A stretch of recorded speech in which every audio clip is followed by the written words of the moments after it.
And welcome to Tell Me Your Story, New Paradigms for a New World. I'm Richard Dugan, your host, and I thank you so much for joining us here on this fine day, on this program. I hope it's a fine day for you as we are bringing you new paradigms for a new world, choices and knowledge of those choices to help make your dreams come true, and we'll give you the preliminaries a little bit later. I want to jump right into our program today. I think it's extremely important that we do that because it's just something that is facing all of us, yours truly. I'm not saying that I am dealing with it, but it's something that I have that has the potential of affecting my life. We're going to talk about a book entitled "To the Enclave: A Journey to a New Mode of Dementia Care." My guest is Larry Carlson, and I want to thank you, Larry, for joining us here on the program. Well, thank you so much for having me. Appreciate it, Richard. This is a program, I think, that is very interesting from a couple of angles. Number one, of course, we record these programs. They're recorded on a computer, and the computer has memory. And there are going to be times down the road when a computer gets to a certain point when the memory isn't working anymore. And so you got to put in new memory. Well, there are situations where we, as human beings, our memory isn't working anymore, but we can't just pull the old cards and put in new ones. It just doesn't work that way. One of the things we're going to talk about, and actually this is sort of a two-edged sword, can I say? Dementia as well and Alzheimer's. What's the difference? So there are many kinds of dementias, Lewy body dementia, Parkinson's dementia, and there's Alzheimer's dementia. In the United States, probably 70% of dementias are Alzheimer's. So that's sort of what it's typically referred to, even though there may be other people who have a different kind of dementia. Now, you happen to be the CEO of United Methodist Community, UMC. It's one of America's largest nonprofit operators of nursing homes and senior living communities. Now, I can tell you right now that my parents, for example, who are still very cognitively here. All right. I just visited them back at Christmas. My dad isn't a real happy camper because he's 90 and his body is not, it's not doing what he wants it to do. That's his physical body. You know, he has trouble with his stability, but he still walks around. But he's also very prideful, does not want to use a cane, a walker, or anything to support himself. Although when he's in the kitchen, he will use the counters, the stove, and so on and so forth to support him. It's not like or a shopping cart at the grocery store. Or a shopping cart if he goes. I don't think he goes. Matter of fact, we wanted him to come with us to my sister's for the gathering at Christmas, and he's just, I can't do that. I don't have the energy and so on and so forth. And yet he could have sat and just enjoyed his children, his grandchildren, and his great-grandchildren. But that, again, that's his choice. But he's sharp as a tack and as feisty as ever, but still very loving. And my mom, she's running around doing all kinds of stuff. And I even asked her at one point, I said, "How are you doing? Yeah, how are you?" She said, "Well, I'm doing okay under the circumstances."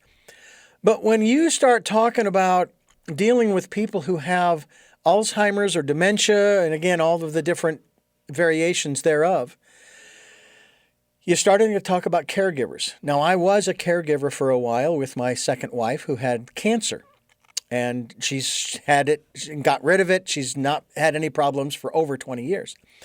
But it was that period of time, it was like 6 months, and I'd never done it before. And within 4 months, I was exhausted. I needed a break, So this is something that really wears on people, but it also wears on the individual who has these conditions.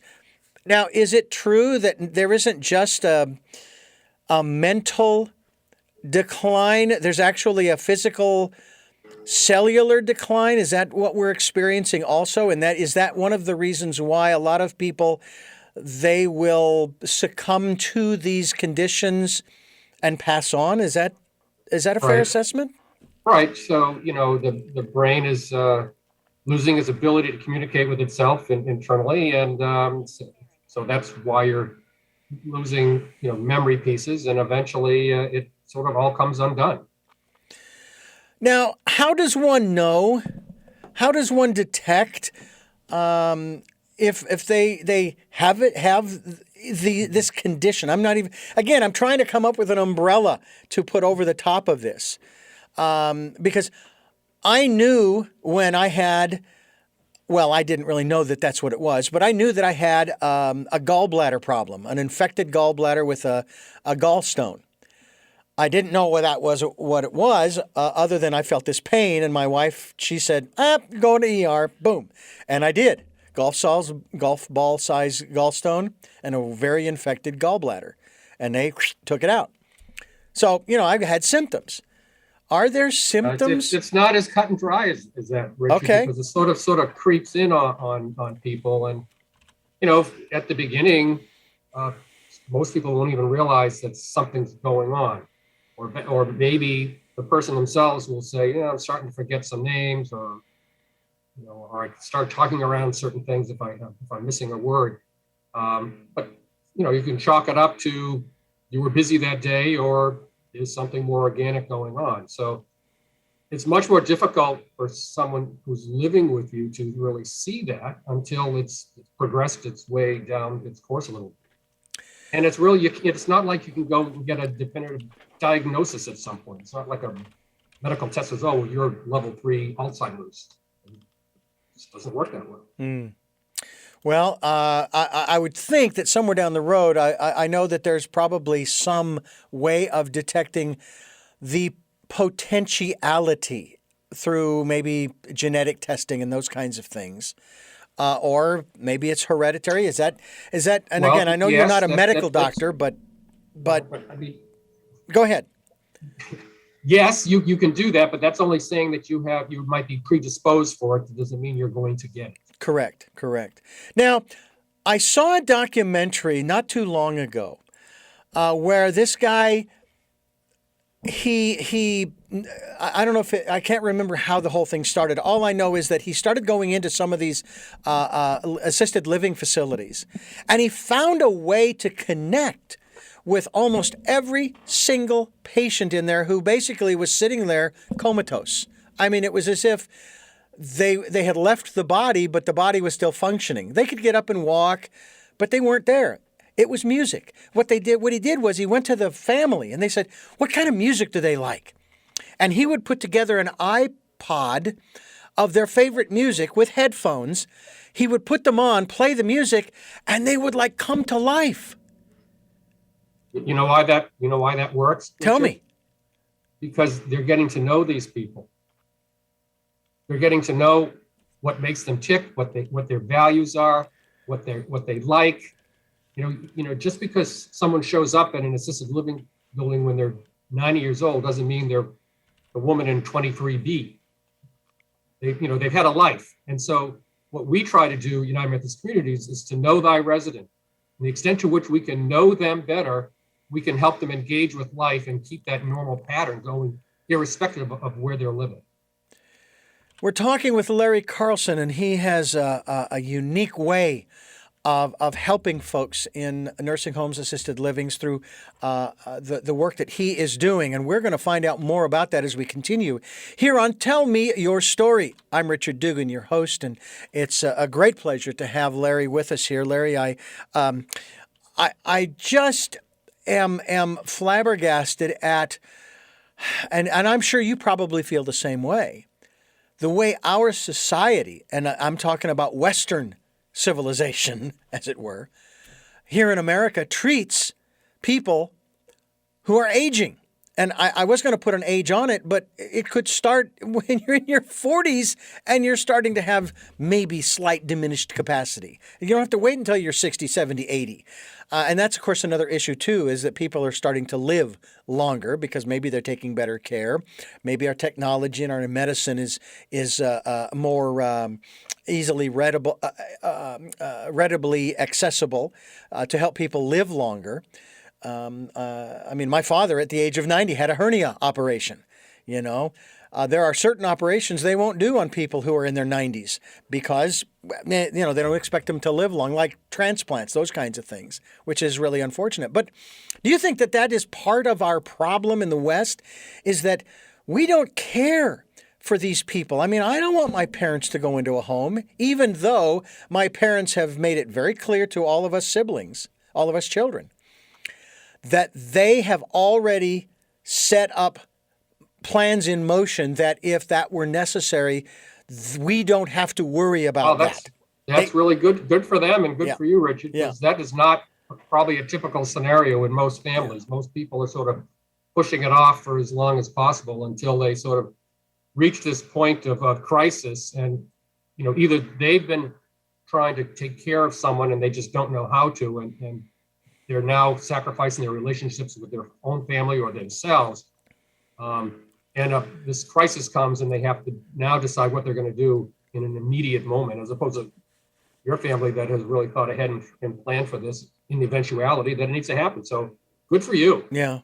Well, I say good for my parents. And I have to tell you, they told us this like, I don't know, 30 years or 40 years ago. I mean, I was in my 20s and they were still doing great. I was actually probably still living at home, and maybe it was shortly thereafter. But they said, no, we're good. We're you don't have to be concerned.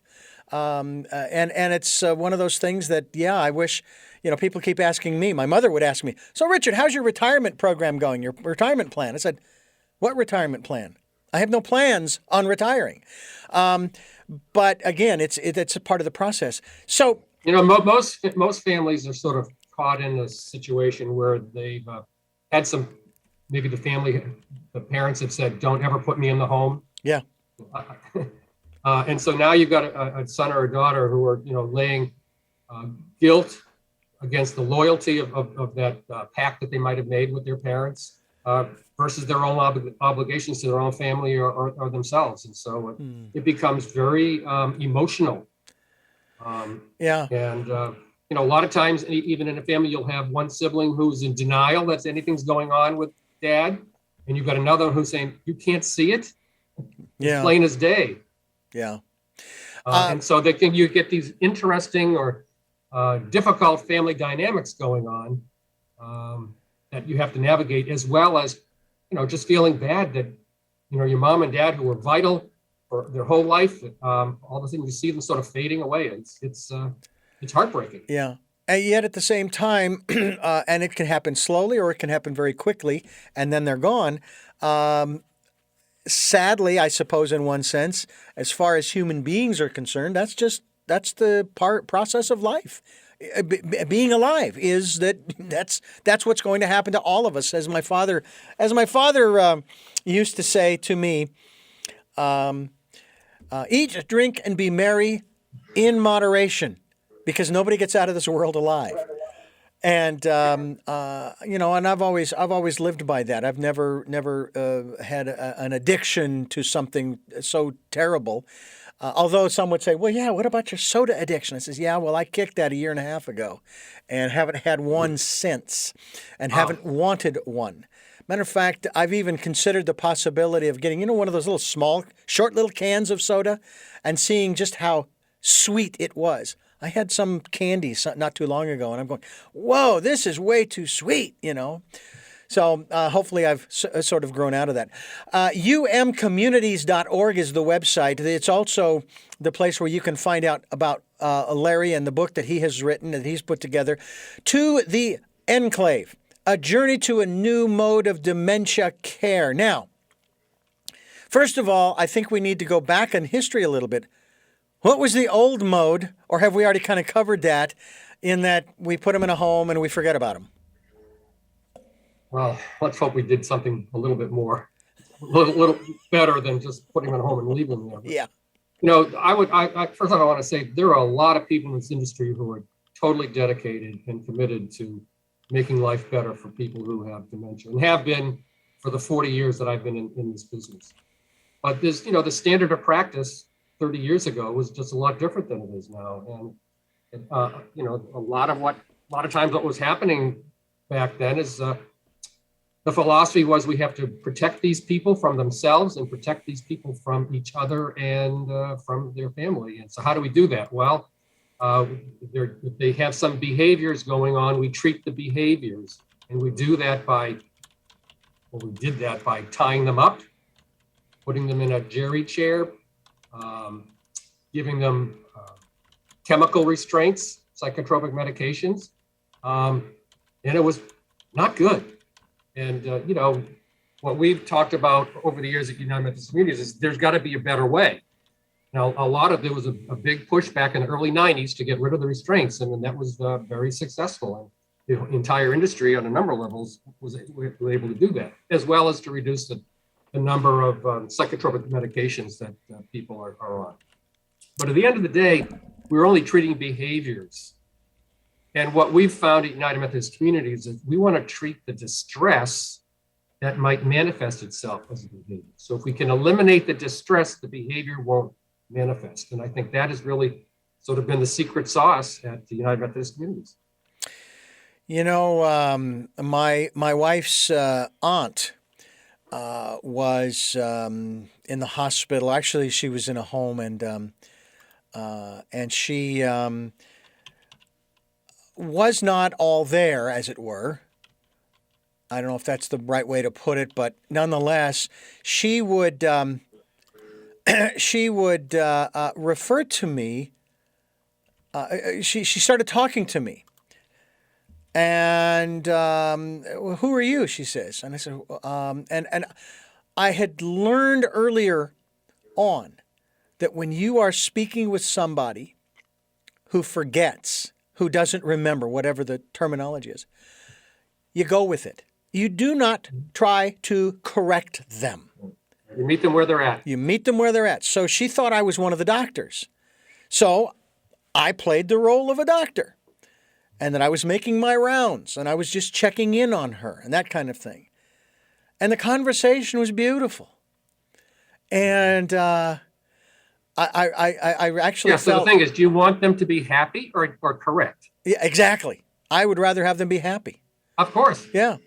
And I see so many times, not only in movies and television programs, but sometimes in real life, where the siblings, Dad, it's me, Dad, your son, Richard. Who are you?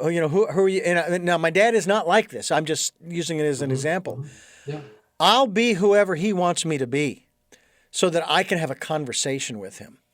Now, I want to dive in here to the method that you have discovered, that you have taken from a place, as I was reading, somewhere in the Netherlands. And we're going to do that as we continue here. We're talking with Larry Carlson. We are talking about the work that he is doing through United Methodist Communities, UM for United Methodist Communities.org. That's umcommunities.org. And we are talking with Larry Carlson here on Tell Me Your Story. I'm Richard Dugan, your host, and it's great to have Larry here with us talking about this because when, Larry, I don't know how much you know about this radio program, this podcast, videocast, and the goal that we have set up, and that is to find those new ways of living, because the old ways don't work.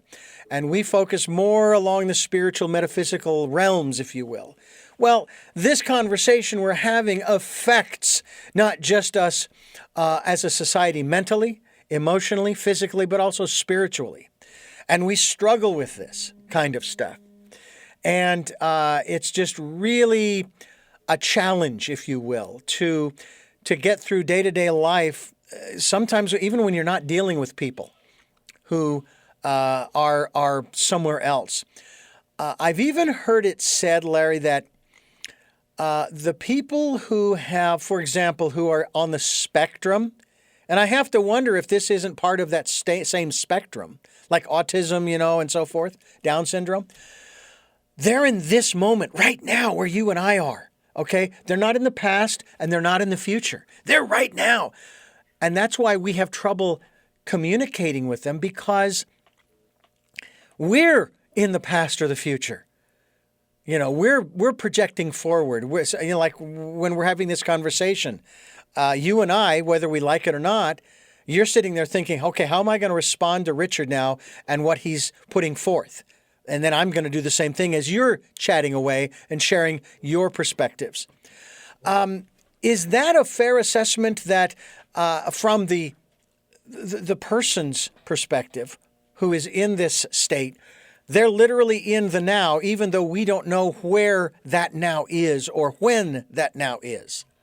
And they can't communicate what they're feeling. Yeah. many times, which gets back to why we're treating distresses. Because if somebody is acting out, shall we say, there's a reason, usually a reason why that's driving that.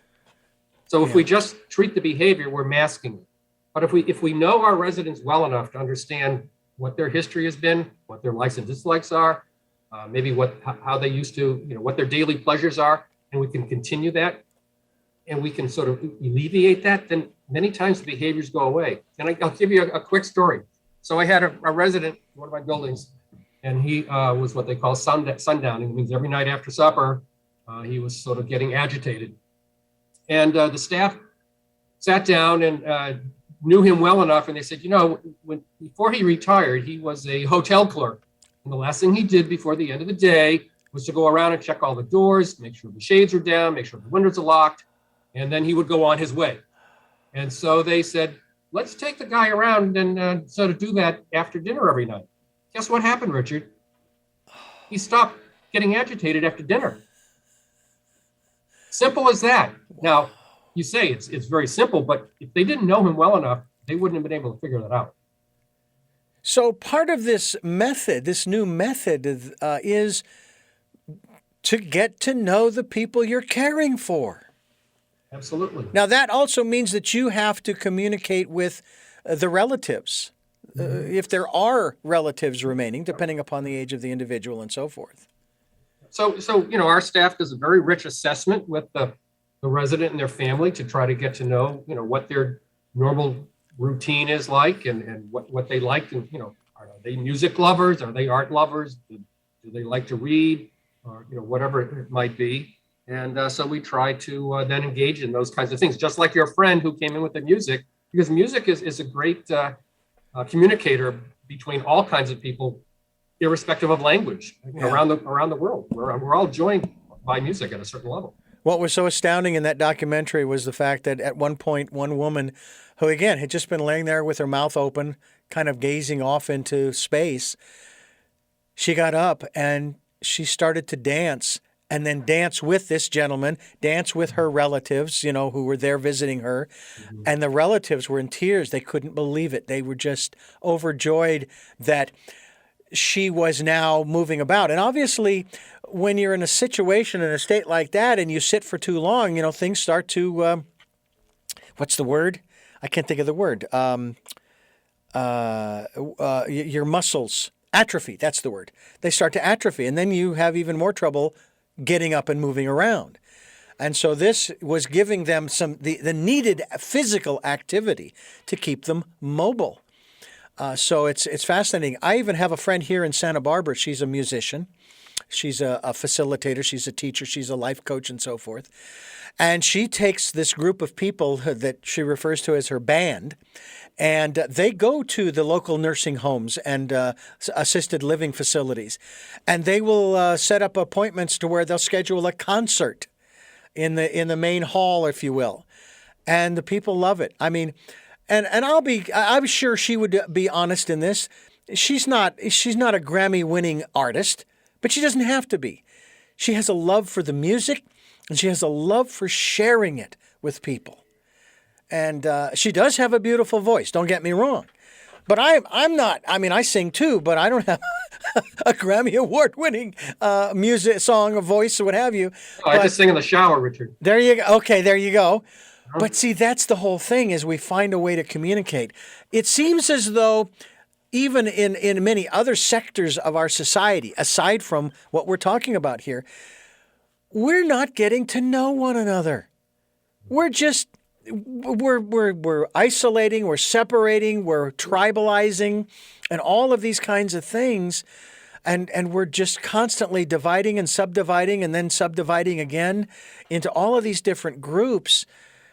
And we're losing our sense of community. And that's really what you're talking about at United Methodist Communities, umcommunities.org, is reestablishing community.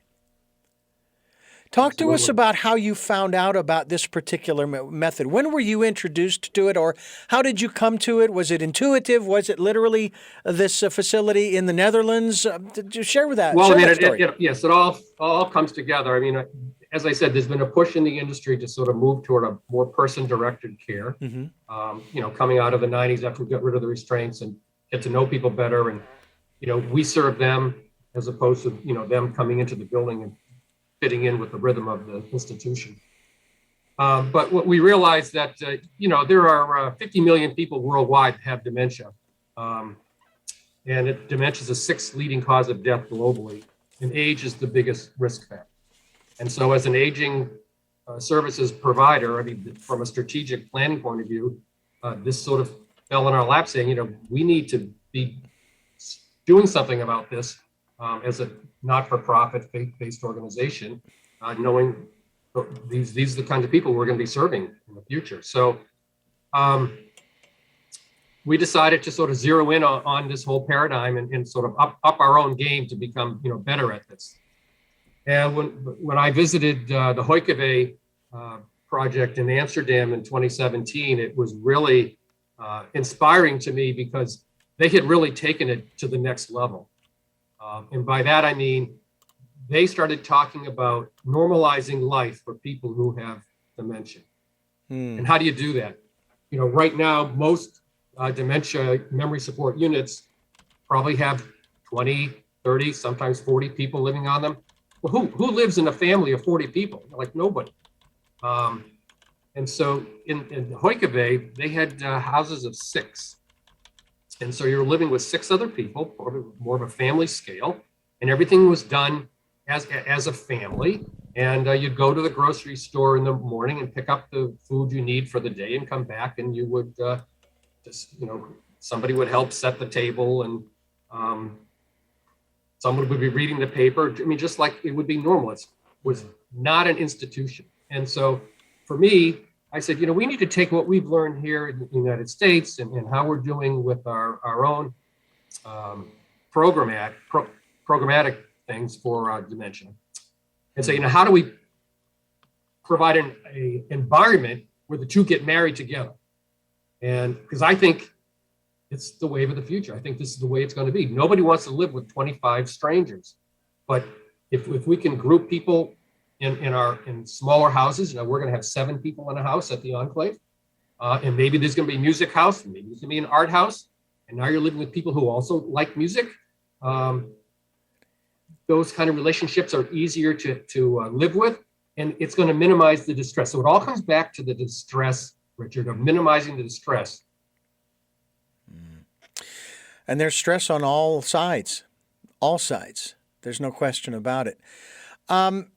We're talking with Larry Carlson. We're also talking about the work that he is doing through the organization, which is United Methodist Communities. I want to talk a little bit about that as we continue. The website is umcommunities.org, umcommunities.org, and the book is entitled To the Enclave. It's a journey to a new mode of dementia care here on Tell Me Your Story. I'm Richard Dugan, your host, and it's really a pleasure to have you with us here to discuss these things, and we hope that you will do that. Go to his website, go to the website, umcommunities.org. Tell me a little bit about the expansion of this, because the word crisis has been used. Would we put it at the level of an epidemic, a pandemic, something to be really concerned about? And the population is growing globally. We're close to 8 billion. But our U.S. population seems like it's been at 350 million on the average for a long, long time, as long as I can remember. So I'm wondering, you started working in this field 40 years ago.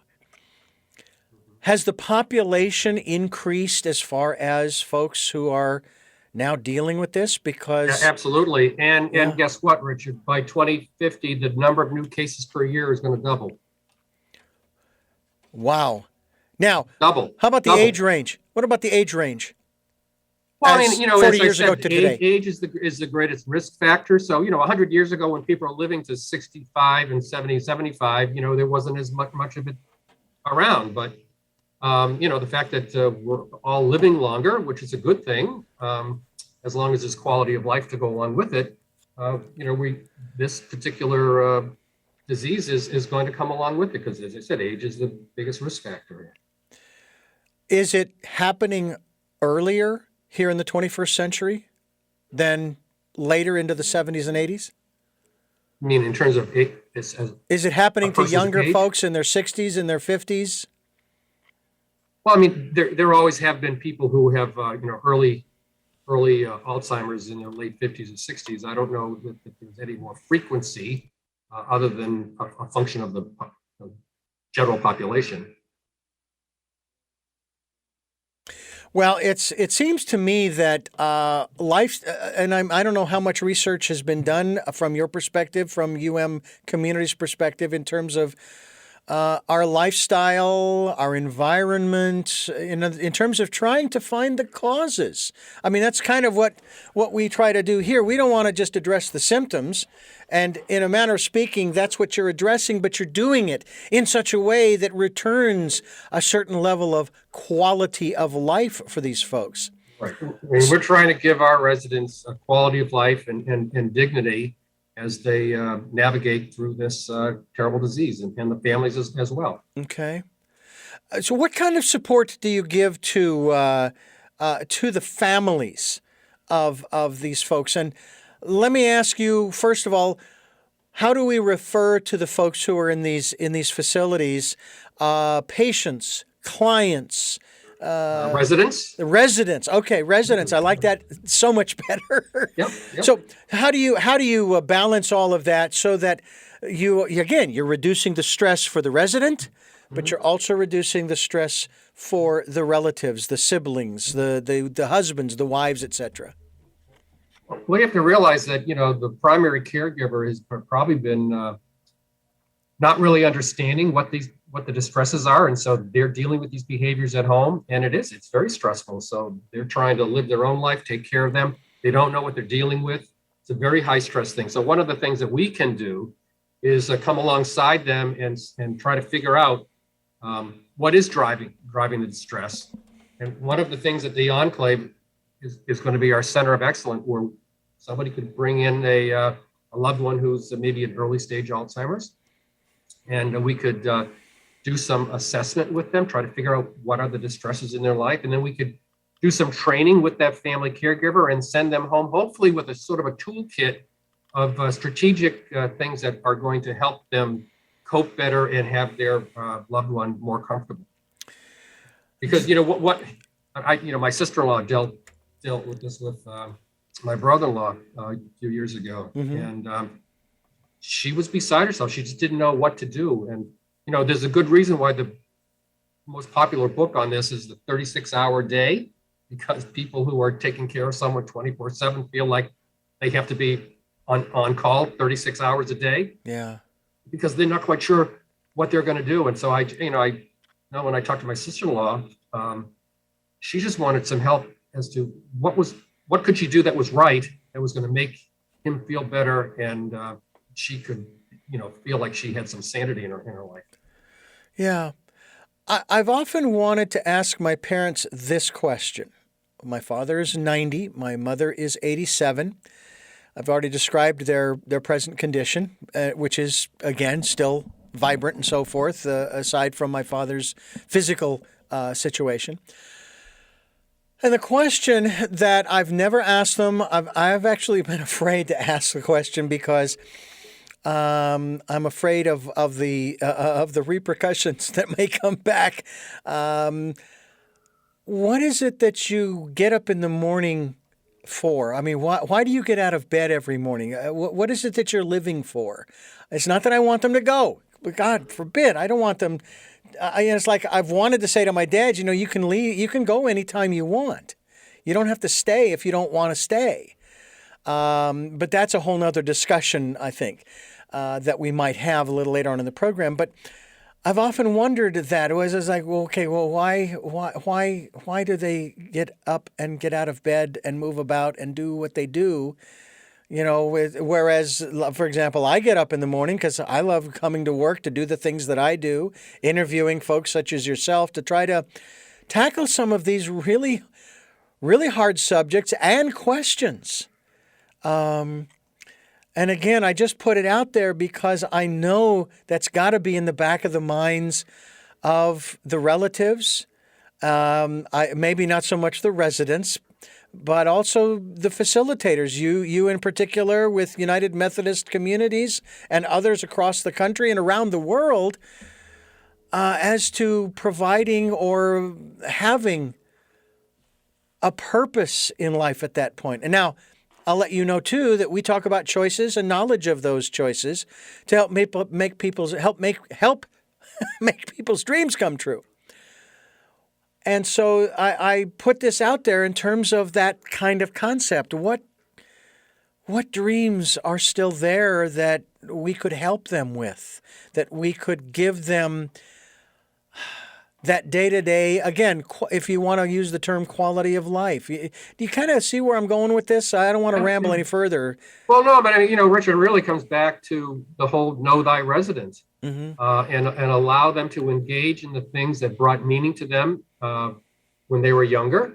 And there's no reason why they can't continue having those kinds of meaningful engagements, even with dealing with the disease. And I think that's why the whole small house concept, normalizing life, having a daily routine, knowing what somebody's daily pleasure is. I mean, like a cup of coffee at 6 o'clock in the morning, we're going to make sure you get a cup of coffee at 6 o'clock in the morning. If you want to sleep in until 10 o'clock, you're going to sleep in until 10 o'clock. In the old days, when somebody moved in, they had to adjust their rhythm of life to the rhythm of the institution. We've turned that upside down. It's our job as the institution to adjust the rhythm of the institution to the rhythm of that person's life. Now, easier said than done because, there's only one of us and it could be 40 or 100 people living. So it's challenging, but that's our job. And so that's our task every morning, is to figure that out for them and what's going to bring meaning to that person and allow the family to have that special time with them so they can engage with that person and not saying, oh, mom or dad is acting out again, and what are we going to do about it? I mean, it's on the one hand not an easy conversation to have, but it seems to me, and I've heard this many times, it's a conversation we need to we need to have. Mm-hmm. We need to talk about these things because we're all going there, I congratulate you on your relationship and your marriage with your wife, Melanie, of 47 plus. That's fantastic. I've had the first one was 15 years, and I'm in the second one, which is now going on, 19 years now. But we've been together for 23. And Richard, this is in spite of the fact that when we've been married 1 year, we moved into a nursing home together. Yeah, I want to talk to you about that. But before we... That was my first job, and the requirement was I had to live in. Yeah, I want to talk to you about that. That's definitely a subject, but I want to let you folks listening and watching know that you are watching and listening to Tell Me Your Story, New Paradigms for a New World. We're here to give you choices and knowledge of those choices to help make your dreams come true. I'm Richard Dugan, your host, and Larry, to that end, I've always believed this. And especially with this program that's in its, going into its, we're already into our 14th year. Everybody has choices. I don't care what their circumstances are. They always have choices. You could be in prison, you still have choices. Just take a look at Nelson Mandela. That's always my example. The folks who are dealing with this condition personally, and they are in assisted living facilities, they are residents, they have choices, but they may not know, be aware of, cognizant of those choices, which is where you folks come in, because you get to know them, like that one story you told. You have choices, and so forth. And I'm curious as to how and or why you chose within that first year of marriage to live in a nursing home. Well, I mean, I was, just breaking into the industry. I just received I wanted to go down a path of healthcare, and I just received my nursing home administrator's license, and I'm looking for my first job. And I very grateful that there was a treasurer of this community on north side of Boston who said, we're going to give this 23-year-old kid a chance to do it. But you have to move in. Like, well, I was just like, well, that's what we have to do. That's what we have to do. And so it was actually sort of fortuitous because, here I was only 23 and I was in charge of the entire place, all the disciplines, as small as it was. And it was a great experience for us. I have spent time around a group of people in my early days in this business who were of similar condition. I was legally blind until I was 38. So I started in this business when I was 19. And I was around blind and visually impaired people for a long time. And I found out that there are some who are bitter. There are some who are having a great life. They're very mobile. They're very active. They're having a lot of fun. You and I'm 61, all right? And I have been in this business for over 40 years, starting out with a radio reading service for the blind and visually impaired. My first wife was totally blind, all right? So from the standpoint of associating with folks who are similarly conditioned, to put it that way, I have a plan, Larry. I don't know about you, but I have a plan that I am going to live to be 100. I have to outlive my great-grandmother, who lived to be 100. I remember when she was 95, we were at her 95th birthday, and I said this to people.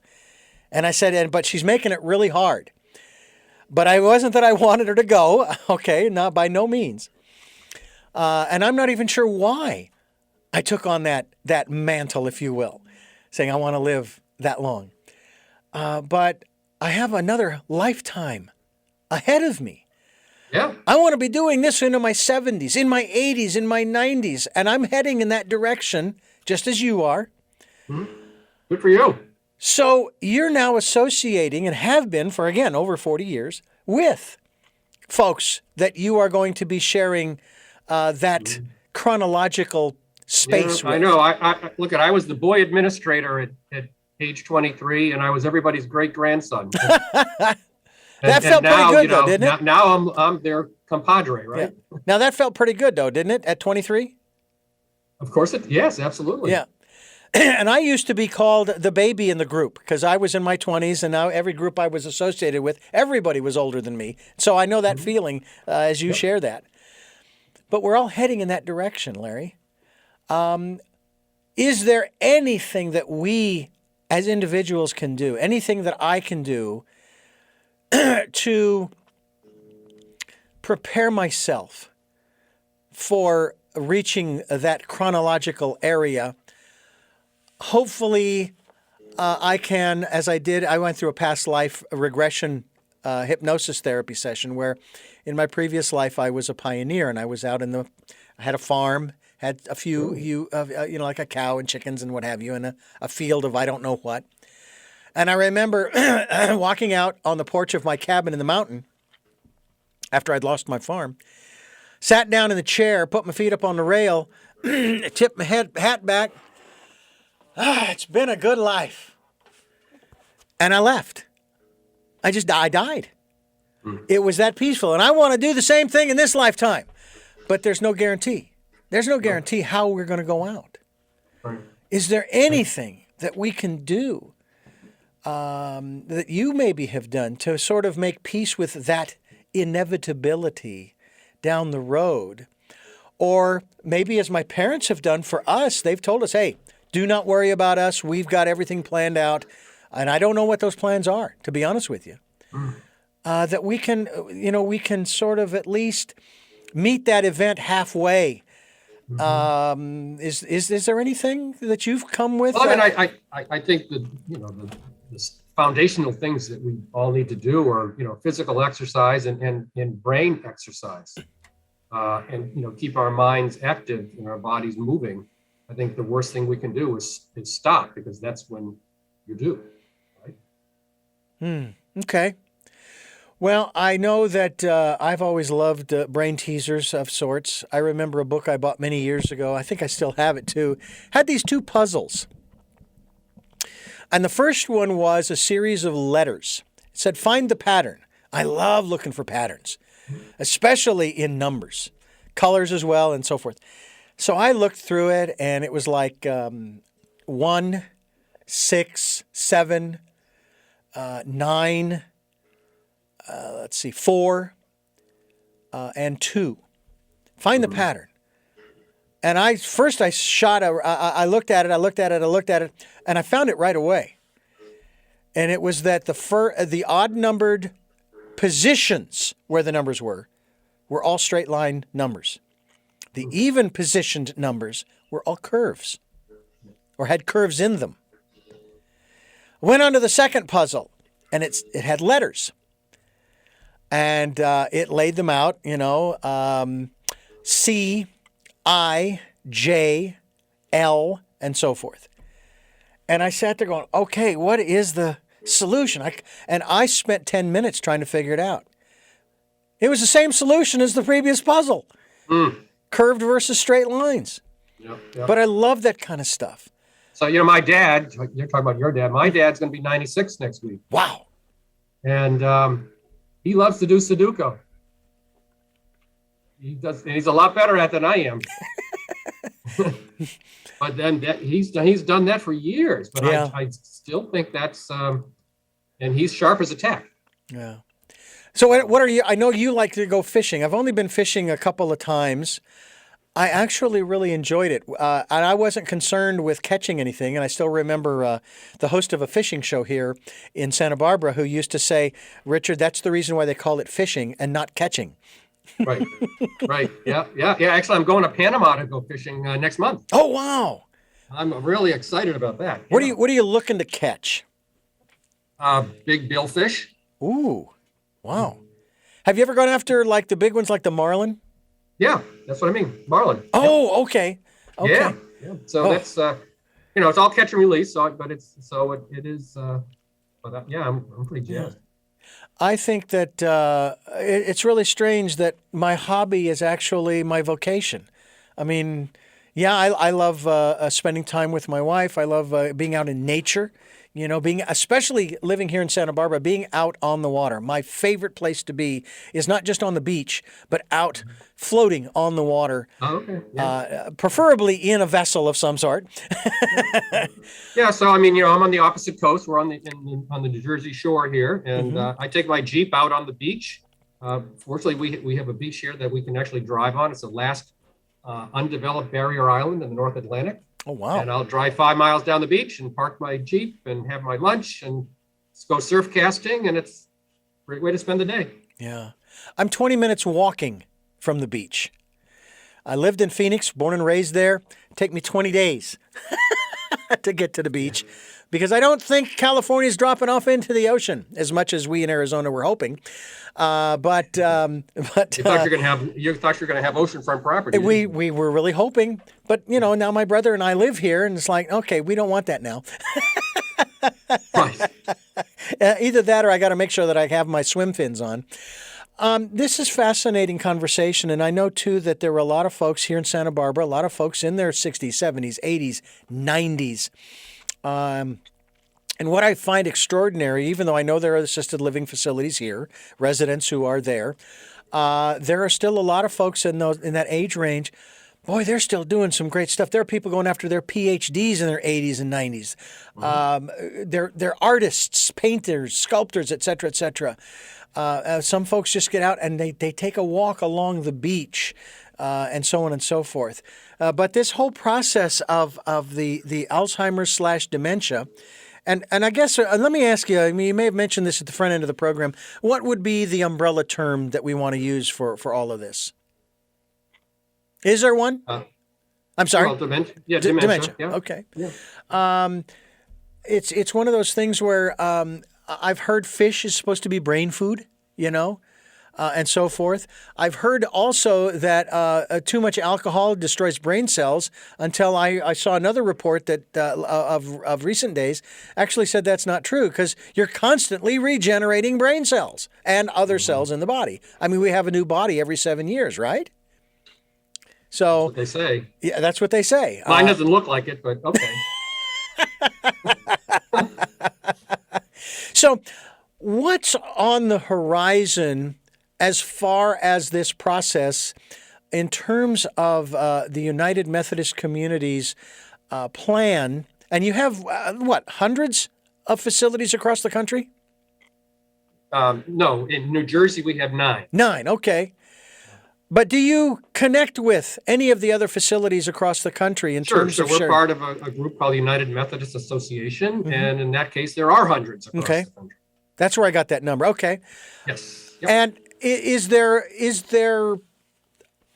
a great receptivity or pushback from some facilities and their residents and what have you? No, we know what we're doing here. We don't need to get to know these people. We'll just feed them, kind of like my dogs and cats.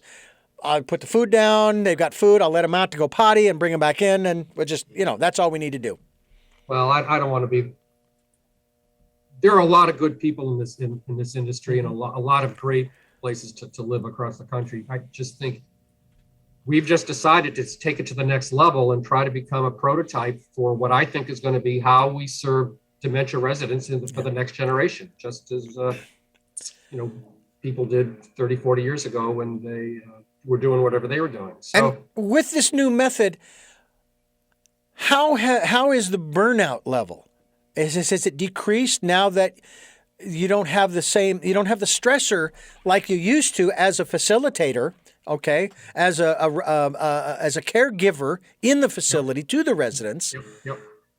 The turnover rate in our memory support residences within our continuing care retirement communities is probably the lowest of any other place in the company.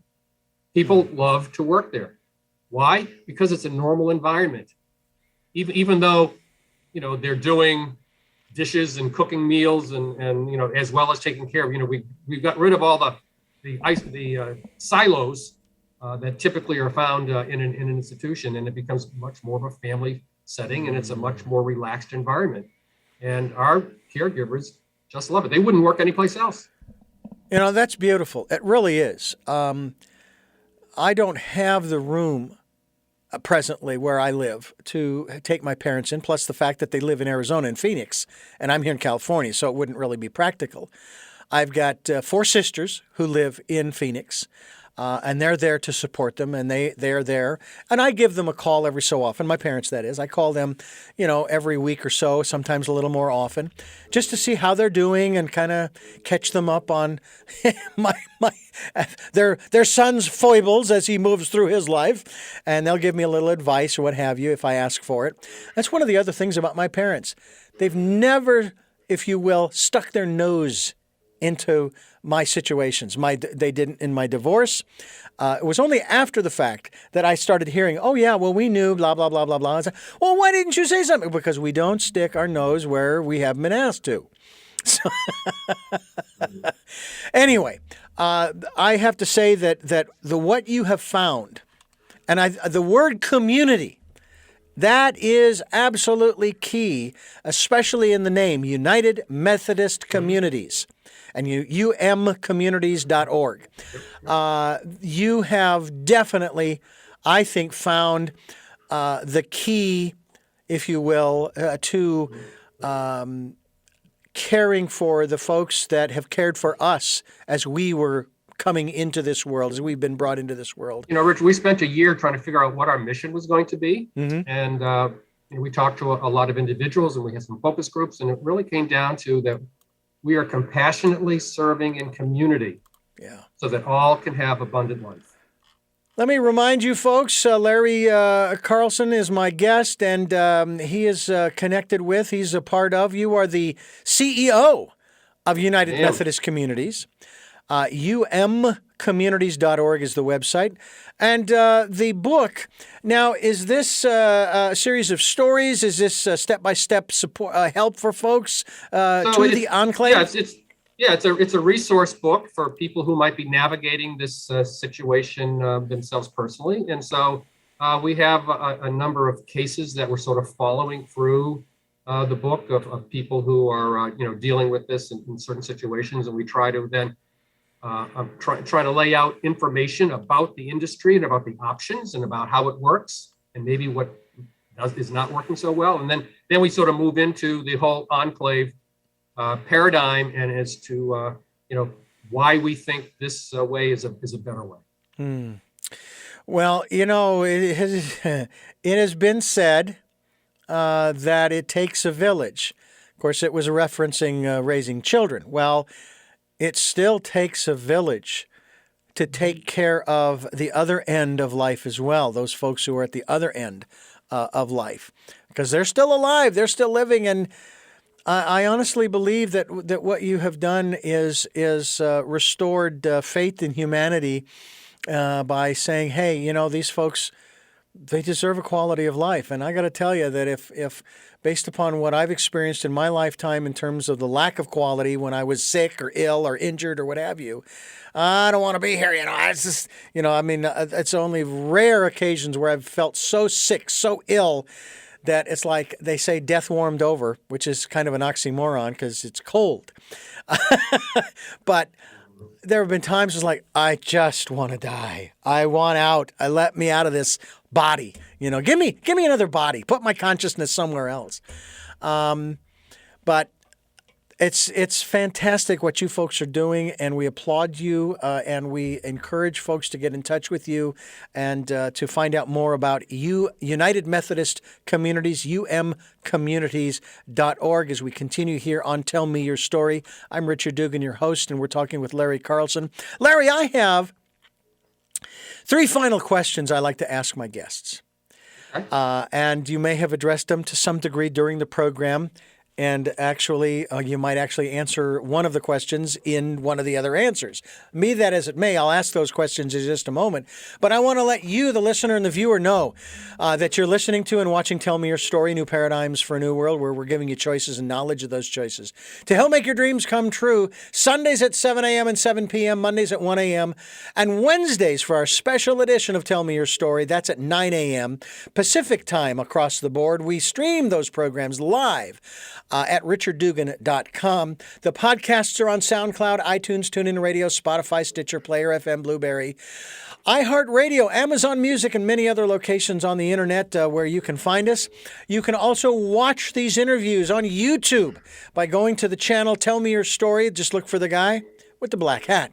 And we hope that you will subscribe to the podcast and the videocast. If you'd like to support the work we're doing, we would greatly appreciate that. PayPal is there for your security as well as ours. And when you go to PayPal to support us financially, they're going to ask you for an email address.